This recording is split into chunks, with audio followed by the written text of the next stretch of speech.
Hello, welcome to another episode of Midlife Gaming. This is Greg, and I am sitting here today with Chucky. Happy Halloween, everyone. I hope everyone is having a great Halloween season. The holiday is coming up very shortly. We have 6 days left to go before the big day. I hope everyone's enjoying this time of year as much as we have been in my household. We have been all decorated. We actually just bought this little guy this year, and they did a really good job on him. This is actually made by Universal Studios, and he looks authentic, and he actually talks and everything. I don't have him plugged in right now, so you obviously won't get to hear him. But yeah, just wanted to show him off to you guys and have him a part of this video. Today we are here to talk about a PS5 horror game that I recently beat called Alone in the Dark. This game is a 2024 release. It did not receive good reviews, unfortunately. It was 63 out of 100 on Metacritic. I am very surprised, honestly. After playing the game, I had no hope for this game, and it really surprised me after reading reviews. It is actually a really good game. I highly recommend playing this.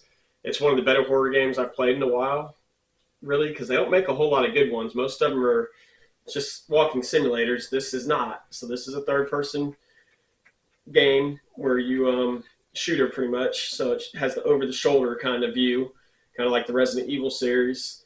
But yes, I had a really good time with this, surprisingly. The story was pretty interesting. So they're basically, I played as Edward, who is a Hopper from Stranger Things. You are investigating Emily's missing uncle, Jeremy, at a mansion for the mental health people. So it's a big mansion called the Destado Mansion in New Orleans. So it takes place, I believe, around the 1930s, if I'm not mistaken. It's a lot about voodoo and certain things, but it turned out to be a really good story, really good game. Graphics are amazing on the PS5 Pro. I will have some video of the gameplay attached of me playing the game below in this video. So yeah, it's not a perfect game. There is some issues with the game. I only did beat it with Edward. You can play as Edward and Emily. I tried to go back and play as Emily, but I decided not to go through and beat the whole game with her. I really wanted to experience something new, and I don't have a lot of time to play these video games, so this one took me a couple weeks to get through, and it's not really a long game. I'm just busy with work and life. So, yeah, but had a great time with the game. I highly recommend it. Like I said, it definitely, if I had to review the game graphically, it looked incredible. I would definitely give the graphics a 9 out of 10. When you're just looking around the world, everything looks so good. Game doesn't have a lot of jump scares, so if you're worried about that, if you don't like jump scares, there's not much of that. There are a couple that did make me jump, but overall you're defeating monsters in the game. There are a couple boss fights, mainly the ending of the game is the real boss fight. I played on easy, so the game wasn't too hard on easy. I think I died a couple times throughout the game. Gameplay, shooting's okay. The fighting, you do have some hand combat, which is not that good. It glitched a couple times. So I would probably give the gameplay around a 7 out of 10, just for that reason. Story, I would give, it wasn't the greatest story, but it will keep you intrigued enough to beat the game and continue on to find out what is actually going on with Jeremy and where he's at and all that. It takes you definitely through a lot of crazy chapters in the game. So definitely kept me intrigued. I would say the story is about a 7 out of 10. Overall, I would give the game score, for me personally, an 8 out of 10. Not a perfect game by any means, but definitely a lot better than a 63.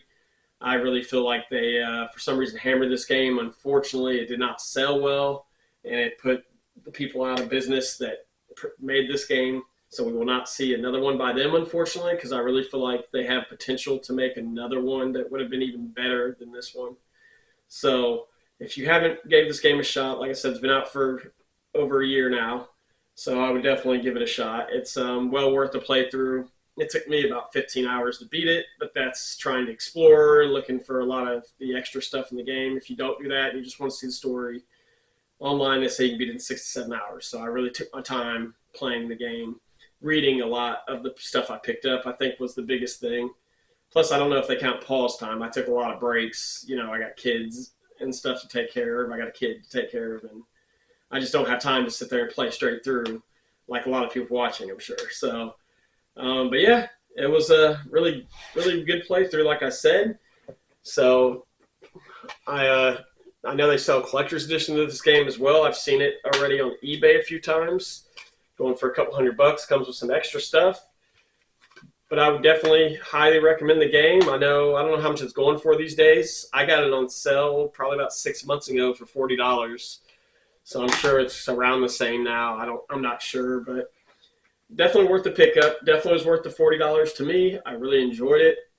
And I hope that's about all I got for today with this video. It's really been nice talking to you about the game. I hope you've enjoyed watching. Please like and subscribe, and that's about all I got. Chucky, do you got anything to say today? No? Well, let me know if you want to play. Happy Halloween. This is Midlife Gaming checking out. Have a great day. Please like and subscribe.